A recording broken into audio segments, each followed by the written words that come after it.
Queridos e amados irmãos, com muita alegria eu quero saudar a todos com a paz do nosso Senhor e Salvador Jesus Cristo.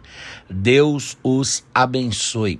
Você está aqui ouvindo o nosso podcast através do Spotify, do YouTube, no canal Pastor Henrique Reis. E também através das nossas redes sociais, tanto no Instagram como no Facebook. Toda semana colocamos no ar um subsídio da Escola Bíblica Dominical para auxiliar professores e alunos. Nós estamos tratando aqui sobre a classe dos juvenis, que os alunos têm entre 15 e 17 anos. Nós usamos a revista da Casa Publicadora das Assembleias de Deus. O tema geral da nossa revista neste quarto trimestre de 2023 é o Espírito Santo, Deus presente entre nós. E nós estamos tratando nesta lição de forma específica a lição de número 7, cujo tema é o Espírito Santo atuando no crente. Será a lição que nós vamos tratar no próximo domingo. Então, o tema da lição de número 7, que será ministrada dia 12 de novembro de 2023, é o Espírito Santo atuando sobre o crente. E nós temos aqui Efésios, capítulo de número 5, versículo de número 18, que diz: não vos embriagueis com vinho em que há contenda, mas enchei-vos do Espírito Santo de Deus.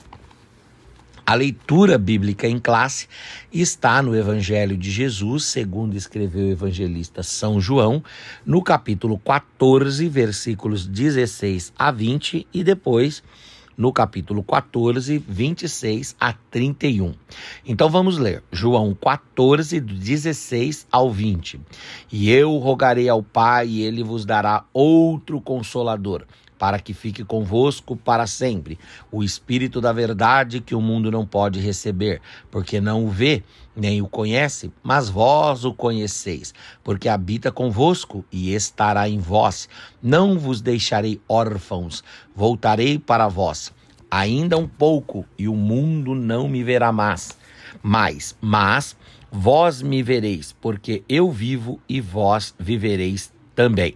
Agora, João 14, do versículo de número 20, depois 26 até o 31. Versículo 20. Naquele dia conhecereis que eu estou em meu Pai, e vós em mim, e eu em vós. Agora o versículo 26 ao 31. Mas aquele Consolador, o Espírito Santo, que o Pai enviará em meu nome, vos ensinará todas as coisas e vos fará lembrar de tudo quanto vos tenho dito.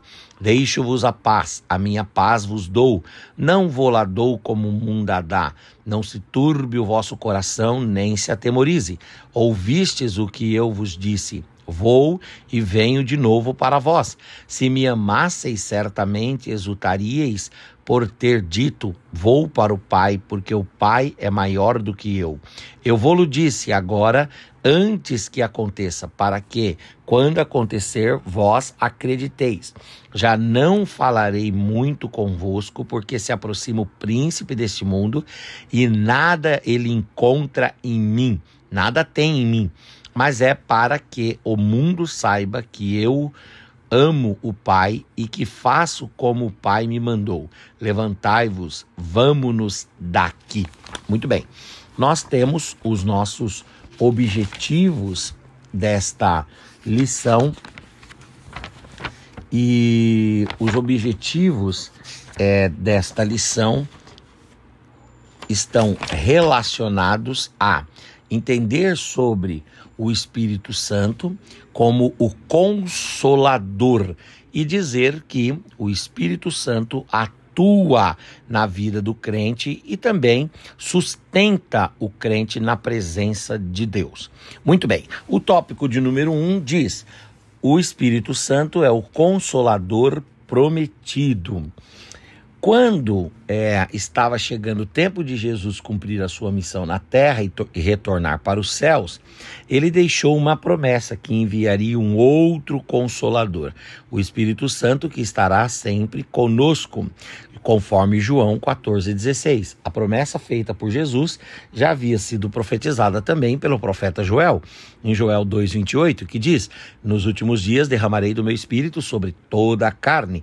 Quando a promessa foi cumprida no dia de Pentecostes, Pedro, usado pelo Espírito Santo, resumiu toda a extensão dela, que essa promessa do Espírito Santo vir sobre toda a carne, sobre o crente, sobre o servo de Deus, é uma promessa que tem a ver com aquela geração de cristãos do primeiro século, aos filhos daqueles irmãos, a todos quanto o Senhor chamar de todos os tempos, pegando também nos nossos dias. Então, o Espírito Santo é prometido como Consolador. A palavra Consolador em grego é a palavra Paracleto, que quer dizer Consolador, que quer dizer aquele que conforta, aquele que intercede, aquele que fala em defesa do outro. A palavra Consolador em latim é a palavra advocatus, que é a mesma palavra que dá origem a advogado, aquele que advoga, fala em nome do outro. O Espírito Santo é o nosso advogado, é o nosso intercessor, é aquele que nos consola. E o Espírito Santo foi prometido por Deus ser derramado sobre a igreja. Primeiro, lá no livro de Joel, em todo o Antigo Testamento. Depois, nas palavras do próprio Senhor Jesus. E um dia, no dia de Pentecostes, na festa que era comemorada no 50º dia após a Páscoa, veio o cumprimento dessa promessa e o Espírito desceu sobre a igreja. E aquela porção do Espírito foi tão gloriosa que ela continua sendo derramada sobre todo o cristão. Então, o primeiro ponto é: o Espírito Santo como Consolador é prometido para a igreja no Antigo Testamento, nas palavras de Jesus, e se cumpre no dia de Pentecostes, quando a igreja primitiva é cheia do Espírito Santo.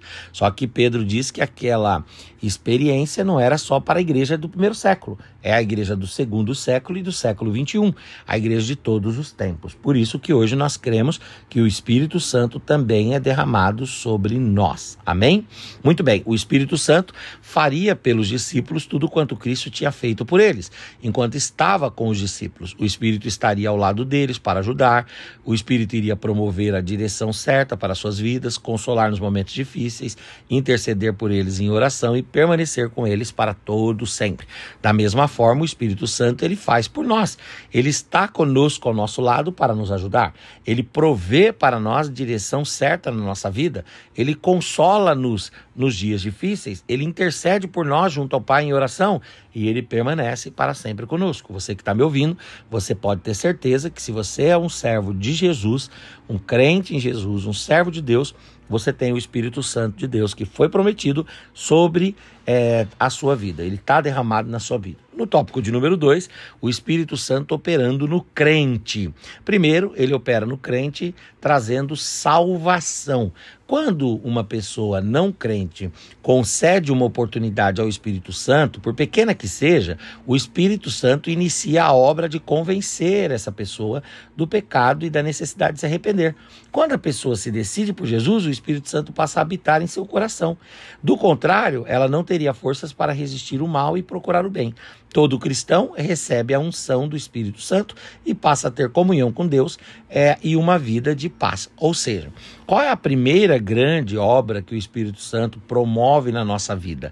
A primeira grande obra é trazer a salvação. Se você é salvo em Jesus, é por obra do Espírito Santo. Aliás, eu creio muito que entre o que a gente prega e o que o ouvinte escuta, existe uma ação poderosa do Espírito Santo.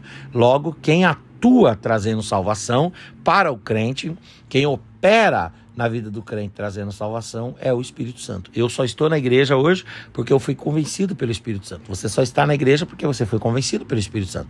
Você só tem a Bíblia como sua regra de fé e conduta porque você foi convencido pelo Espírito Santo. Você só tem Jesus como seu único, suficiente Salvador e Senhor porque você foi convencido pelo Espírito Santo. Ou seja, ninguém que se diz salvo é salvo por força própria, por iniciativa própria, por ação própria. Tudo depende da ação poderosa, gloriosa, da operosidade do Espírito Santo de Deus. Então o Espírito Santo, ele opera no crente trazendo salvação. Agora, o Espírito Santo opera na vida do crente num segundo aspecto também, o tópico 2 contempla, falando a respeito do revestimento de poder. O batismo no Espírito Santo é o revestimento de poder. Os discípulos já possuíam o Espírito Santo em seus corações, porque eles eram salvos. No entanto, no dia de Pentecostes, todos foram cheios do Espírito Santo e começaram a falar em outras línguas, um sinal evidente do batismo no Espírito Santo. Então veja, primeira ação do Espírito Santo na vida do crente é trazer salvação, regeneração, expiação dos pecados, trazer a sensibilidade a Deus, arrependimento, confissão, mudança de vida, de fato e de verdade. Tornar-nos uma nova criatura, nos fazer nascer de novo, gerar em nós uma fonte que jorra para a vida eterna. Isso é a ação do Espírito Santo no aspecto soteriológico. O Espírito age em nós, trazendo salvação. Porém, o Espírito não detém-se apenas nesse campo de atuação. O Espírito também, ele atua no crente, revestindo o crente de poder. Porque Jesus falou, fiquem em Jerusalém até que do alto vocês sejam revestidos de poder. E o crente precisa de poder. Que poder é esse? É o batismo no Espírito Santo. É a capacidade que o Espírito Santo nos dá para resistirmos à carne, o mundo, o pecado, o diabo. É o poder que o Espírito Santo nos dá para desenvolvermos o fruto do Espírito e o poder que o Espírito Santo nos dá para expandirmos a obra de Deus. Tudo isso advém desse revestimento de poder que o Espírito Santo nos traz. O Espírito Santo nos reveste de poder. Por isso que Paulo vai dizer, conforme lemos no texto áureo, não vos embriagueis com vinho, mas enchei-vos do Espírito Santo. Não é uma possibilidade, é uma determinação. Não é uma faculdade, é uma obrigação, é um dever, uma responsabilidade, que nós estejamos sempre cheios do Espírito Santo e do poder.